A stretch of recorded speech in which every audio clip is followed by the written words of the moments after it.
dando inicio a lo que sería la parte de introducción a la materia de enfermedades infecciosas. Cuando hablamos de enfermedad infecciosa nos referimos a lo que sería la enfermedad, como le dije, producida por microorganismos, ya sean bacterias, virus, parásitos, hongos, todas esas patogenias, todas esas infecciones. Vemos que cada día que pasa aumenta, digamos así, los casos y los nuevos casos de infecciones, las nuevas infecciones, como por ejemplo, la pasada tuvimos la pandemia por el COVID-19, entonces eso es también una enfermedad infecciosa. Vemos que a medida que pasan los ciclos, va cambiando también el estilo de la presentación de las enfermedades y también los brotes.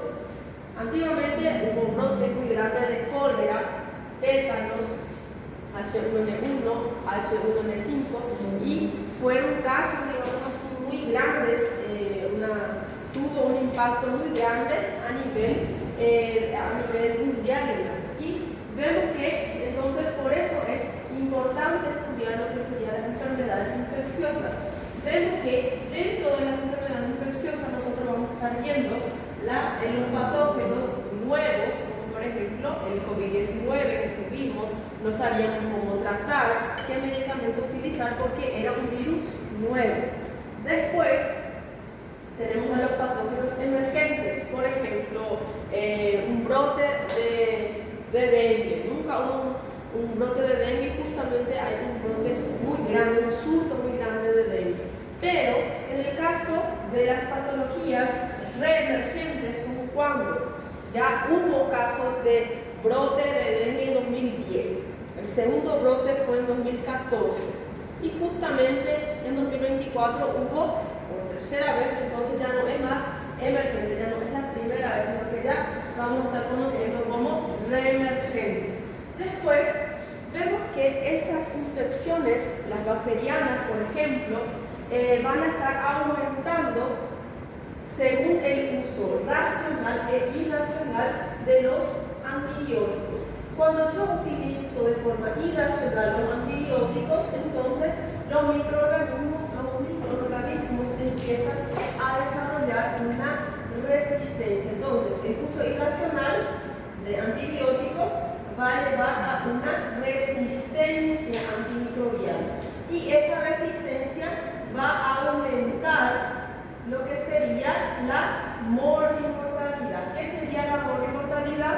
Serían esos pacientes que se quedan con secuelas después de patologías. Por ejemplo, los pacientes que tuvieron chikungunya. Los pacientes, un virus, pero los pacientes que tuvieron chikungunya, si yo no trato de forma adecuada, si el paciente tiene enfermedades de bases no tratadas, entonces se va a quedar como morbimortalidad, esos dolores fuertes en las articulaciones.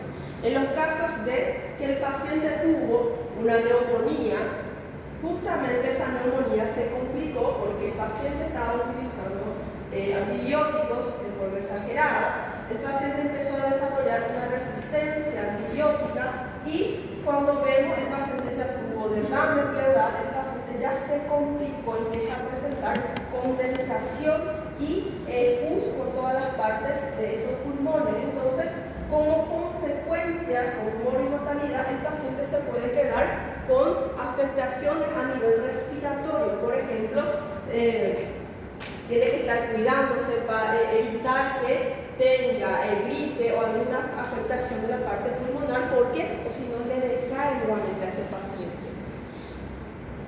Y vemos que cuál es la finalidad, ¿por qué estudiamos esta materia? La finalidad, el objetivo final de la materia es conocer el origen de las enfermedades infecciosas. Para que yo tenga una enfermedad infecciosa, sí o sí yo tengo que tener el microorganismo. Si yo no tengo el microorganismo, ¿cómo voy a tener enfermedad infecciosa?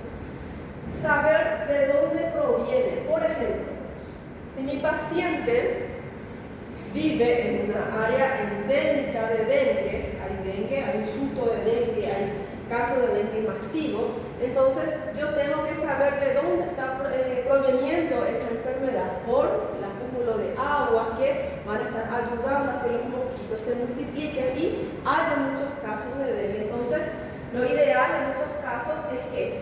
momento de diagnosticar al paciente, de darle su tratamiento al paciente, entonces vamos a empezar con las medidas profilácticas. ¿Qué serían las medidas profilácticas?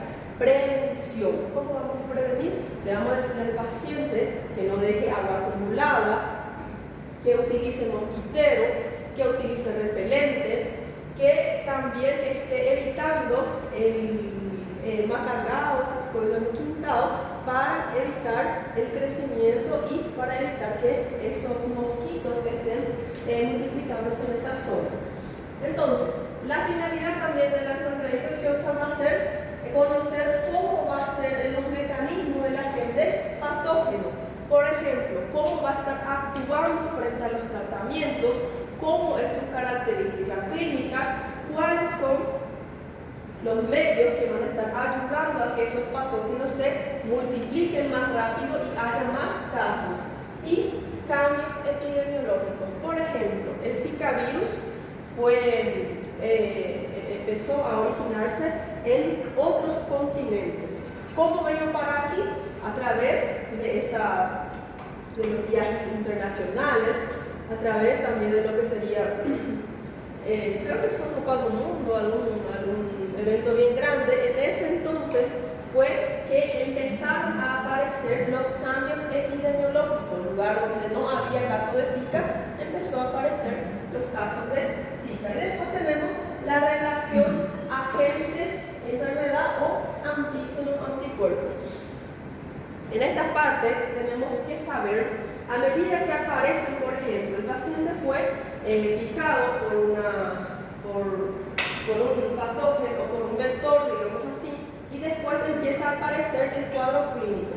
Casi la mayoría de las veces empieza a aparecer fiebre. ¿Por qué la fiebre?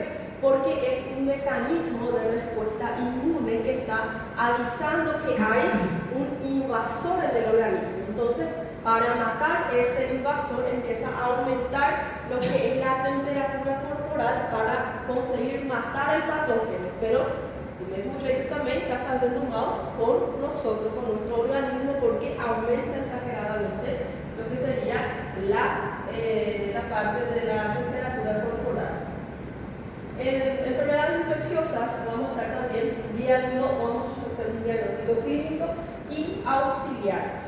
Por ejemplo, si el paciente tiene una tuberculosis, si el paciente tiene una neumonía, yo le voy a hacer, por ejemplo, una radiografía de tórax para ver esa afectación pulmonar.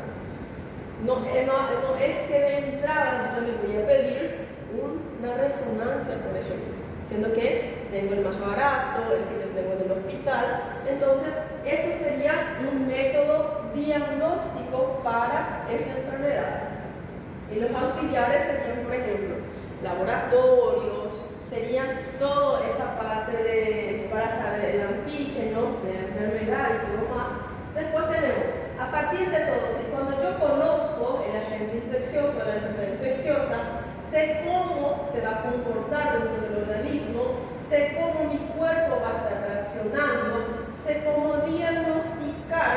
Después, siguiendo todos esos pasos, yo voy a tener un tratamiento correcto para esa enfermedad. Por ejemplo, ¿por qué yo le voy a dar a un paciente que tiene dengue antibiótico? No tiene lógica, porque es un virus. ¿Por qué le voy a dar un antibiótico? Y si yo puedo tratar bien, de ahí viene también la parte de la prevención, evitar que otros miembros de la familia o que el propio paciente tenga otro cuadro parecido a través de los métodos de prevención. En el caso de dengue, utilizar mosquiteros, repelente, evitar el depósito de agua parada, y también, por ejemplo, en los casos de leishmania, por ejemplo, tener también la utilización de mosquiteros, evitar animales que estén con la enfermedad, que se acerquen a las criaturas y a los seres humanos sanos. Entonces, el objetivo va a ser reconocer y diagnosticar las enfermedades infecciosas que habitan más comúnmente en nuestro país, conocer la evolución, complicaciones probables. ¿cuál sería la complicación probable del dengue? Hemorragia y después una insuficiencia renal, ¿verdad? Si es que el paciente pierde demasiada sangre, pero generalmente un shock hipovolémico el paciente va a estar teniendo.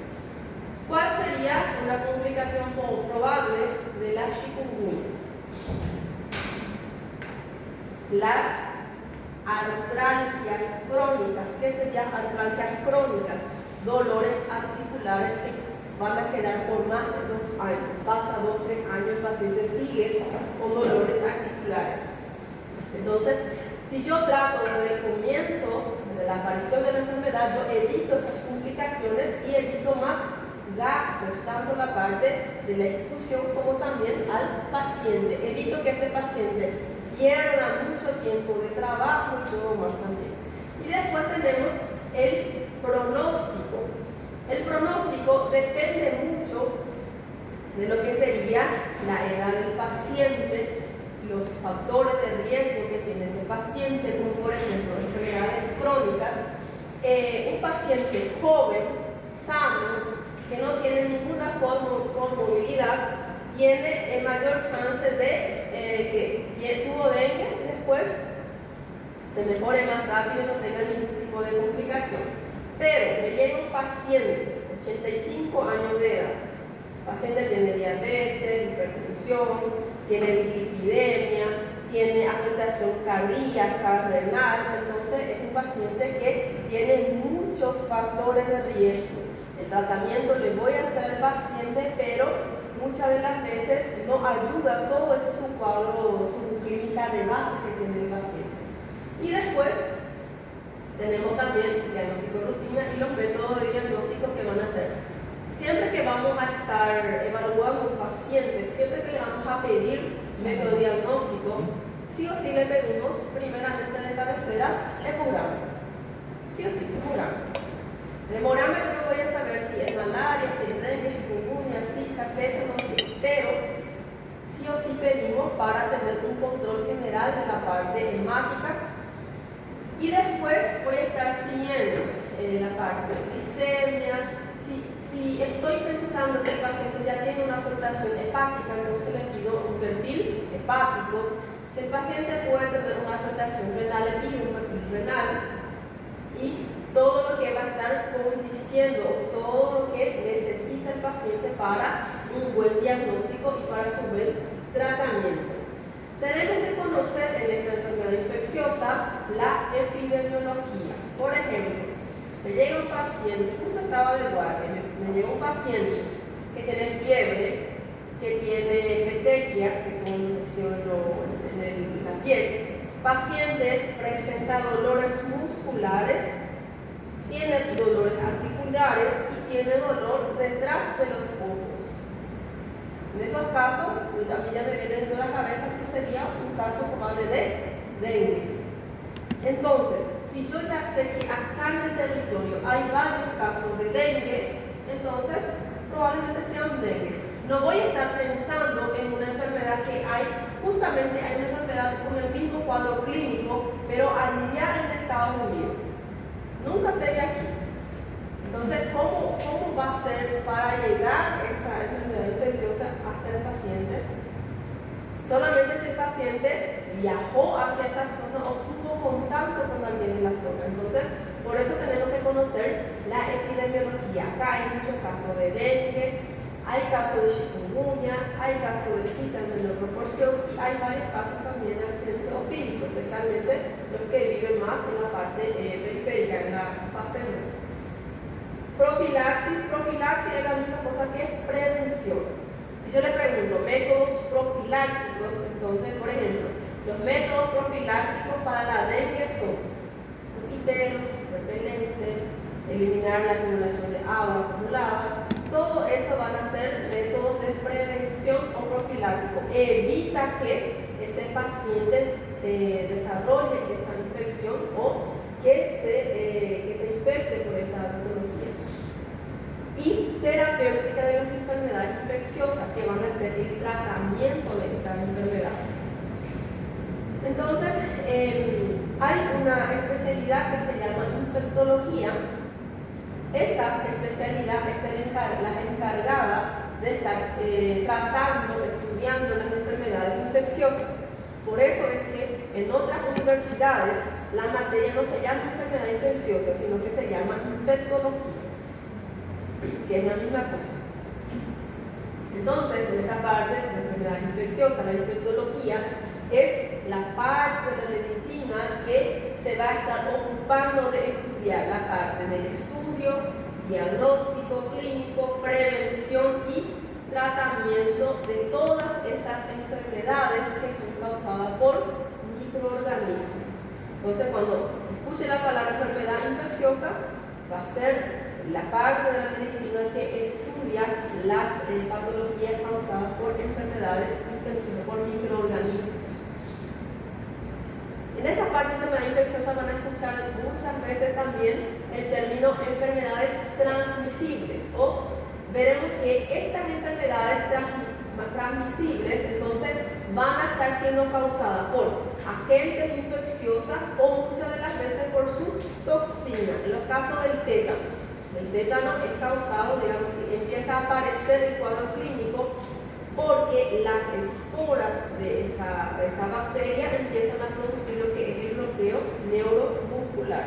Y veremos que esta enfermedad infecciosa, entonces, causada por un agente infeccioso o por sus toxinas, que van a estar transmitiéndose a partir de la fuente o del reservorio a un huésped susceptible que vamos a hacer nosotros. Entonces, por ejemplo, esa fuente o reservorio, por ejemplo, de la dengue, va a ser, por ejemplo, el mosquito Aedes aegypti. Entonces, él llega, pica al paciente y después nosotros vamos a estar sirviendo como huésped susceptible, vamos a estar desarrollando lo que es la enfermedad. Y veremos que dentro de la parte de los factores y todo más, para que ese agente causal, para que ese agente infeccioso pueda estar multiplicándose, para que pueda presentarse en un territorio, tiene que tener un hábitat, tiene que tener la capacidad o tiene que poder desarrollarse en dicho territorio. Si, por ejemplo, allá en Alaska, un caso de dengue, va a ser difícil, porque el virus no va a poder estar pasando, porque no hay el vector, no va a tener su reservorio.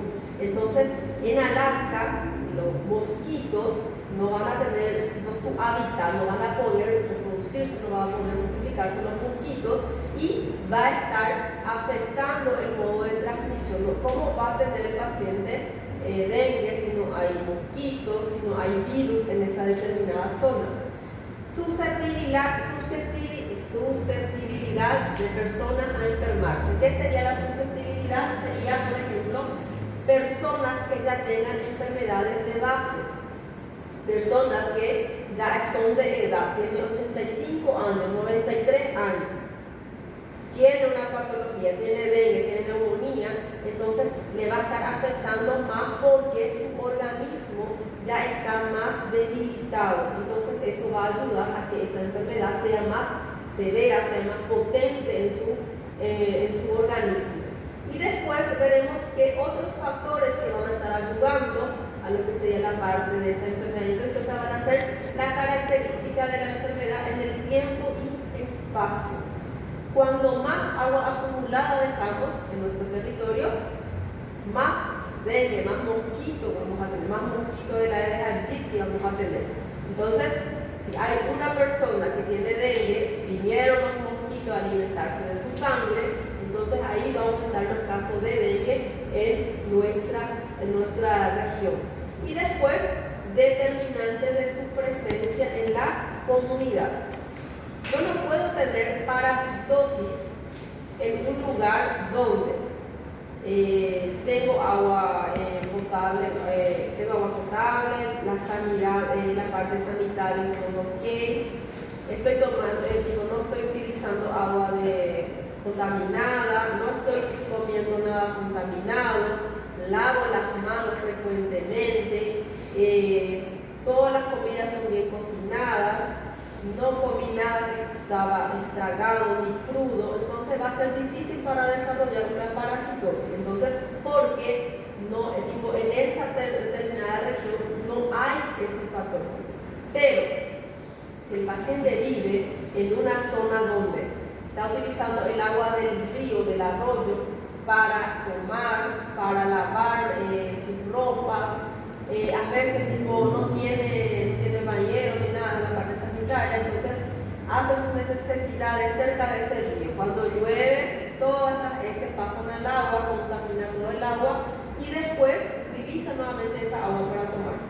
No están limpiando la parte debajo de las uñas, no está lavando correctamente las manos, entonces todo eso ayuda para que empiecen a aparecer las parasitosis. Entonces eso van a ser los determinantes, van a ser los factores que ayudan a aparecer esas infecciones, esa enfermedad infecciosa. Entonces, como les dije, para que aparezca una enfermedad infecciosa, primeramente yo tengo que tener el microorganismo.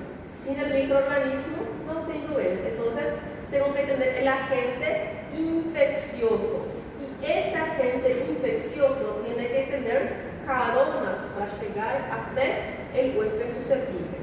Entre las caronas que va a tener lo que sería el agente infeccioso, yo tengo los vectores, que por ejemplo son la Aedes aegypti, que va a estar llevando lo que es el virus de la dengue, chikungunya, zika, y por otro lado tengo también el huésped zoonótico. El huésped zoonótico va a ser los animales que van a estar sirviendo como reservorio para después pasar la enfermedad a los huéspedes susceptibles. Por ejemplo, en el caso de la rabia. La rabia es una bacteria que va a estar presente en el organismo del perro, por ejemplo, y cuando le muerde al paciente, entonces ahí va a estar pasándose la enfermedad. Entonces se conoce como una enfermedad zoonótica.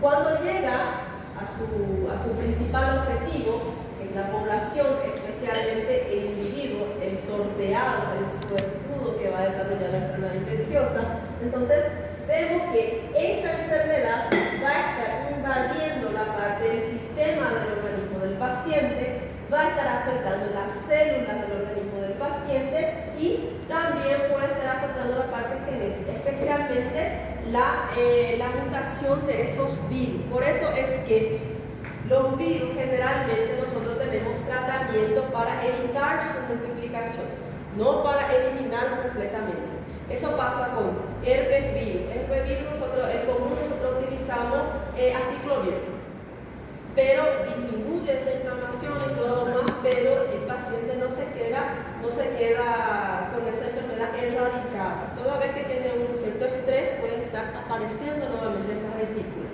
Pasa bastante en lo que sería también HIV.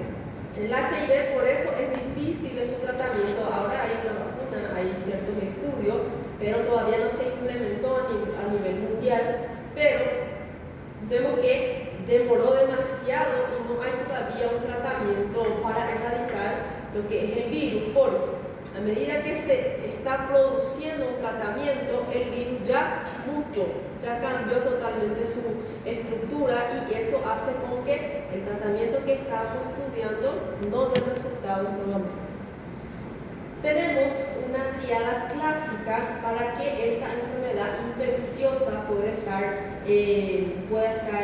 haciendo, digamos así, su trabajo. Por ejemplo, primeramente, para que aparezca una enfermedad infecciosa, yo necesito del microorganismo. Primeramente, para que ese microorganismo produzca la enfermedad, necesito de un hospedador. Y para que ese hospedador sea infectado por ese microorganismo, entonces tiene que tener su entorno que lo rodea, que va a ser la parte donde se va a estar transmitiendo. Por ejemplo, para que el paciente desarrolle tuberculosis, tiene que tener contacto con gente que tiene tuberculosis o tiene que estar en el mismo sitio donde estuvo un paciente con tuberculosis.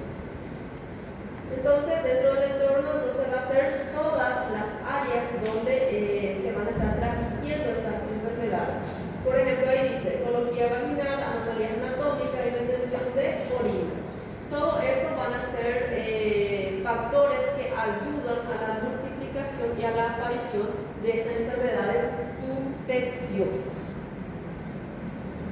Vemos que entonces la enfermedad infecciosa va a ser el conjunto de signos y síntomas clínicos que van a ser producidas por infecciones, tanto causados por bacterias, virus, hongos y también los parásitos. Y vemos que primeramente va a estar invadiendo, llega al organismo, empieza a suceder la multiplicación y de ahí empieza a aparecer el cuadro clínico en mi paciente.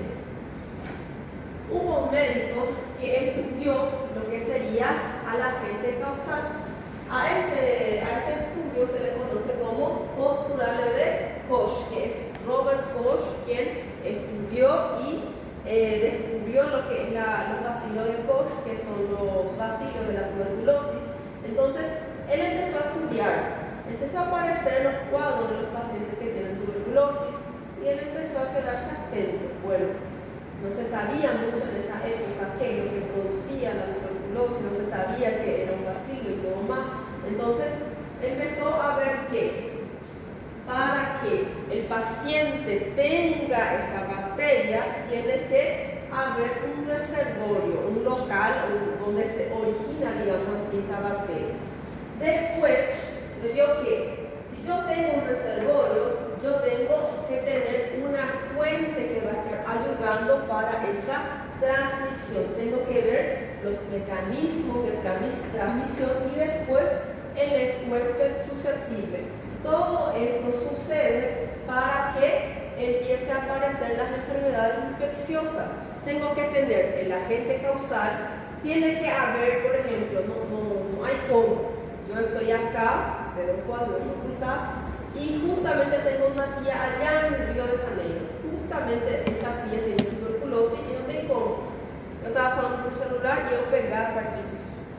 ¿Por qué? Son kilómetros, no tuve contacto. Entonces, eso se quería tener, se quería saber cómo funcionaba, por qué ese paciente tiene tuberculosis y por qué aquel otro que tuvo contacto también tuvo. Entonces, porque justamente tuvo contacto con la fuente y hubo el mecanismo de transmisión. Por ejemplo, en el caso de la tuberculosis, se va a estar pasando a través de esas gotitas al hablar. Entonces, al hablar, estornudar, al estar tosiendo, el paciente que tiene la bacteria va a estar despejando hacia afuera.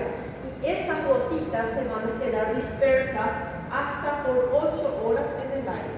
Por eso a la tuberculosis se conoce como una enfermedad infecto-contagiosa, porque es una enfermedad infecciosa y contagiosa porque tiene una alta probabilidad de que cuando el paciente tenga contacto con otro paciente sano esté pasando lo que es la enfermedad. En esta parte también vamos a escuchar mucho lo que sería el término infestación. Cuando hablamos de infestación, van a ser enfermedades causadas por agentes, pero no tiene que entrar al organismo del paciente para producir esas enfermedades. No entra en la parte interna, sino que desde la parte externa ya está afectando lo que es el organismo de mi paciente.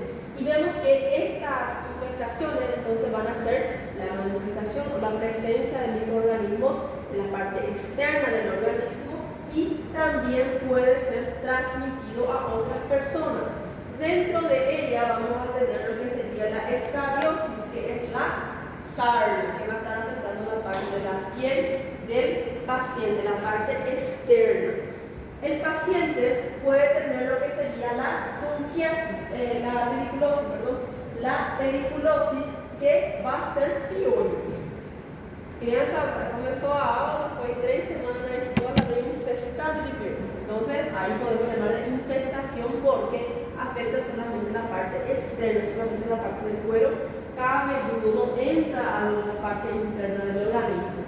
Después tenemos la tungiasis, que va a ser piqui, ¿no?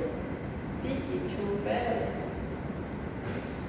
Creo que cada región tiene un nombre diferente, porque algunos dicen que es piqui. otro bicho super. ¿Ah? Sí. Generalmente no es así de llega. A veces viene uno o dos. Generalmente están en las areas, están en tu calor, en tu cachorro foi, deitou justamente o cachorro tem e deixa os ovinhos e tudo ali. Eu vou descalça, passo por ali e já ganho um pique no pé. Este, por ejemplo, es un caso ya muy... Ele entra dentro da pele, né, doutora? ¿Ah? Esse entra dentro da pele, né? Dentro da pele, mas no viaja a la torrente sanguínea, solo fica en la parte más externa, exactamente. Después tenemos, como le digo, la enfermedad infectocontagiosa. Las enfermedades infectocontagiosas son enfermedades que se transmiten de persona a persona. En el caso de la tuberculosis, por ejemplo, a través de las gotitas respiratorias, que van a ser inhaladas por los pacientes sanos, ahí va a estar desarrollando un cuadro de tuberculosis. Y otra enfermedad infectocontagiosa va a ser el VIH, el HIV, que va a ser transmitida a través del contacto sexual sin protección a través de la sangre de personas que tienen la enfermedad y a través de la barrera hematoplacentaria, a través también de lo que sería la sangre de la mamá o al momento del nacimiento a través del canal vaginal. Vemos que cuando más pasan los ciclos, cuando más pasan los años, cambia lo que sería la parte epidemiológica de las enfermedades. Por ejemplo, en el año 1999 hubo un surto de virus del Nilo. Después, con las vacunas, con las profilaxias, se disminuyó esos casos y ahora, por ejemplo, solamente afecta más a una parte de Norteamérica. Después empezó a haber en 2003 un surto de síndrome respiratorio agudo severo, que era prácticamente bien parecido a lo que es el cuadro de COVID. En 2006 hubo un surto de H5N1, que es la gripe aviar. Todo el mundo quería matar a gallina porque a gallina era quien pasaba la enfermedad. Todo el mundo quería librarse de la pobre gallina. Y después, en 2009, hubo el surto de H1N1, que es la gripe porcina, o también conocida como gripe nueva. Después de 2019, tuvimos uno de los surtos donde nosotros hicimos parte, digamos así, que fue el COVID-19, el síndrome respiratorio agudo severo causada por la COVID-19. Cuando va a suceder la infección, primeramente tenemos que tener el agente infeccioso y ese agente infeccioso tiene que tiene que estar invadiendo el organismo para poder multiplicarse. Ese agente infeccioso entonces llega al organismo de la persona susceptible y vemos que dependiendo de la patogenicidad de ese microorganismo y dependiendo también de la respuesta inmunológica del paciente, entonces empieza a multiplicarse. Vemos que algunas de las veces el paciente tiene la enfermedad pero no presenta sintomatología. Entonces, en esos casos vemos que tiene una respuesta inmunológica pero no clínica. El paciente al principio, cuando el virus o la bacteria invade el organismo, presenta fiebre, inflamación, pero después de eso no presenta toda la clínica. Entonces, a eso se le llama que tuvo una respuesta inmunológica, pero no presentó una clínica después de esa invasión. Cuando hablamos de colonización, vamos a estar hablando de la presencia de microorganismos en la parte de la piel de los pacientes y en la parte también de las mucosas. Y vemos que cuando hablamos de colonización va a ser esa presencia de microorganismos que son normales de la flora de nuestro organismo. Entonces, por eso, como es normal, como tenemos que tener sí o sí, y no va a estar produciendo la enfermedad, entonces no causa respuesta tisular o inmune, porque son bacterias, por ejemplo, son microorganismos propios de nuestra flora. Por ejemplo, la flora intestinal. La flora intestinal va a estar ayudando a la fermentación de los alimentos y también va a estar ayudando a una buena estimulación del sistema de defensa del organismo. Entonces, son propios del organismo que van a estar actuando de forma positiva, no produce enfermedad, por eso el paciente no tiene una respuesta tisular o inmune.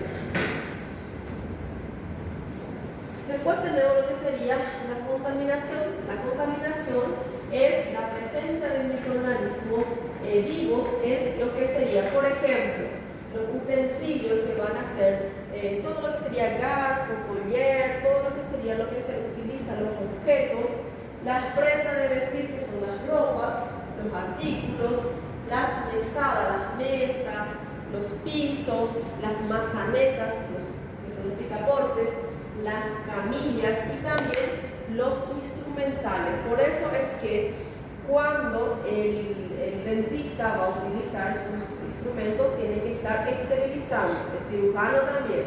Porque imagina só, usar tú mesmo sem só lavar com água e sabão, vai aumentar los casos de infecciones y va a aumentar los casos también de muerte por una infección. Después tenemos también aparatos, equipos y especialmente agua y alimentos contaminados. Entonces, esos sirven para estar dando origen a infecciones porque tienen microorganismos vivos en su superficie. Después, como estábamos viendo sobre la parte de colonización, vimos que nuestro organismo tiene su flora normal.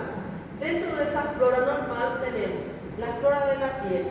Vamos a estar encontrando normalmente estreptococo, vamos a estar encontrando estafilococo y también difteroides, que son propios del organismo, que están acá, pero no producen infección. Va a producir infección si es que yo tengo un corte, si es que empieza a aumentar demasiado los números de esas bacterias, si es que disminuye demasiado mi inmunidad, entonces en esos casos pueden producir enfermedades. La cavidad oral, la parte de la boca va a estar presente la flora que sería los estreptococos, los micrococos, también los difteroides, los actinomicetales y anaerobios, levaduras, protozoarios. Después la parte gastrointestinal también tiene su propia flora, que va a ser los bacterioides, las fusobacterias, enterobacterias, también los anaerobios, lactobacilos, el tracto urinario. El tracto urinario, la parte renal, la parte del uréter y todo más, la vejiga, es prácticamente estéril. Solamente vamos a estar empezando a encontrar una parte que tiene estas colonias en la parte del tercio distal inferior, que sería la parte de la uretra.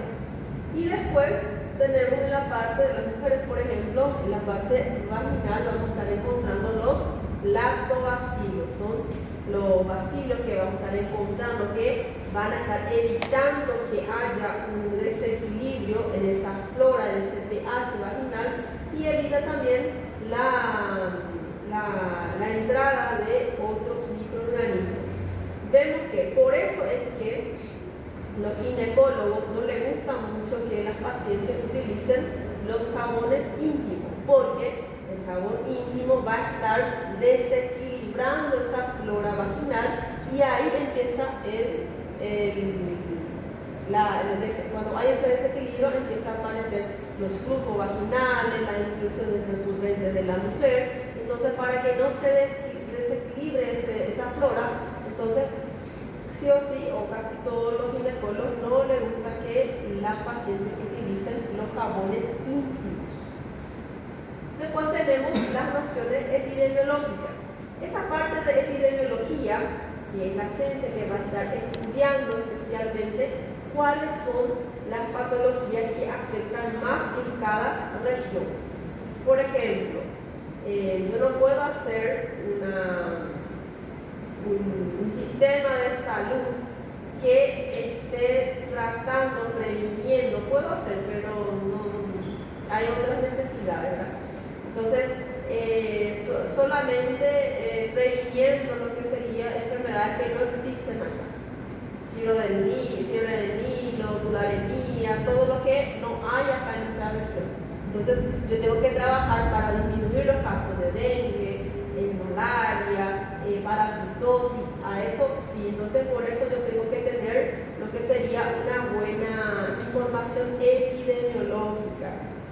Si hay 1000 casos de dengue cada 6 meses acá en Pedro Juan, entonces ya sé que hay casos de dengue, entonces mi principal objetivo va a ser un diagnóstico, un tratamiento adecuado, una prevención adecuada y también una educación a los pacientes de forma adecuada. Esta cadena epidemiológica seguramente en epidemiología, ¿verdad? Entonces, sería prácticamente, tenemos que tener el agente causal, la fuente de infección, tenemos que tener lo que es la puerta de salida, lo que es las vías de transmisión, la puerta de entrada y también la parte del huésped susceptible. Después tenemos lo que sería 10 minutitos. Sí. Continuamos. Sí.